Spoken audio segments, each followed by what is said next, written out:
Oui, bonjour. Bonjour. L'opposition républicaine menace de descendre dans la rue dans les jours à venir pour protester contre la non-application des accords politiques signés avec les autorités du pays. Est-ce que vous pensez que des manifestations sont les bienvenues en ce moment? Non, je pense qu'il faudrait qu'on soit un peu plus sérieux et beaucoup plus responsable. Il y a des questions extrêmement importantes qui se posent à la Guinée. La question politicienne, telle qu'elle est présentée, je pense qu'elle ne présente aucun intérêt, aussi bien pour le pays que pour l'ensemble des citoyens. Les accords du 12 octobre, pour parler vrai, sont des mauvais accords et ce sont des accords, notamment au point 2, qui ne respectent pas la Constitution et qui sont, dans une large mesure, contraires à l'intérêt de la démocratie et à l'intérêt de l'implication des citoyens pour élire le responsable à la base. Et ça, pour rien au monde, je ne souhaiterais que ça s'applique dans mon pays parce que cela veut dire qu'on crée des problèmes qui vont ressurgir plus tard et pour corriger cela, il se pourrait que ce soit, comme d'autres pays l'ont connu, des insurrections ou des politiques qui, avec le corps de destruction et de mort. Je ne souhaite pas que mon pays aille dans ce sens.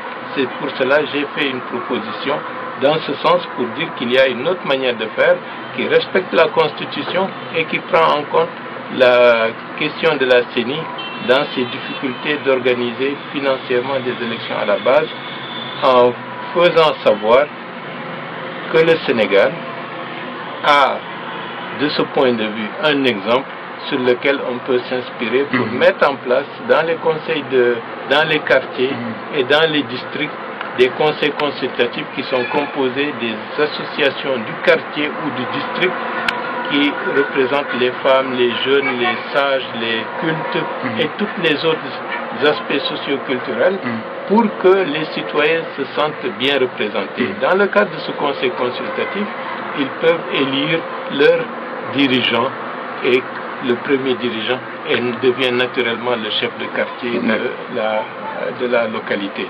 C'est pour dire qu'il y a une proposition qui respecte la Constitution et qui respecte aussi, qui prend en compte les difficultés de la CENI. Mais ceci dit, tout ce qui peut permettre à ce que la Guinée avance, je suis pour.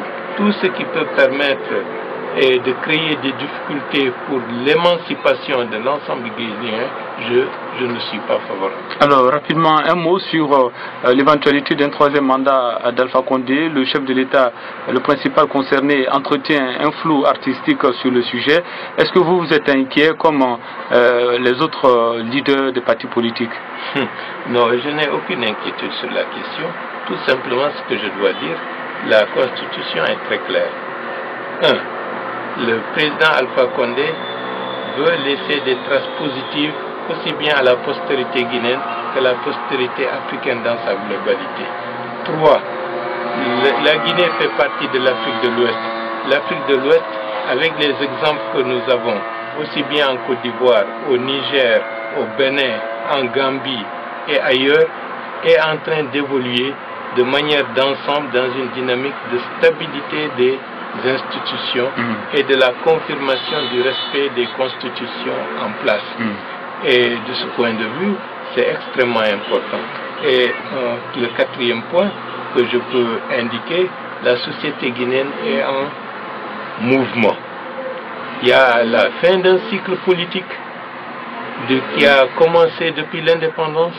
Il y a l'émergence d'un nouveau cycle politique avec des générations qui sont nées dans les années 80, qui sont habituées au débat, qui ont dépassé les clivages ethnocentriques, qui veulent du concret, qui sont ardemment intéressés à voir des résultats dans leur quotidien à tous les niveaux, que ce soit pour le travail, pour l'enseignement, pour la sécurité, etc., etc.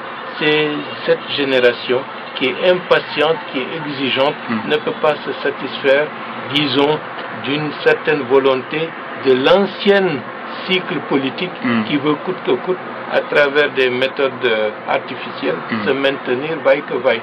La Guinée est en train de bouger et nous devons accompagner ce mouvement pour que le pays dans les prochaines années soit un pays stabilisé, soit un pays démocratique, soit un pays qui mobilise l'ensemble de ses énergies créatrices pour qu'on ait l'emploi, pour qu'on ait le développement, et que ceux qui sont à l'extérieur puissent revenir et travailler chez eux, parce qu'on sera dans un espace où il y aura du travail et la main-d'œuvre qualifiée à l'extérieur pourra venir s'épanouir dans notre territoire national. Merci. Pour ça. Merci beaucoup à vous, M. Baroui, d'avoir répondu à nos questions. Merci beaucoup.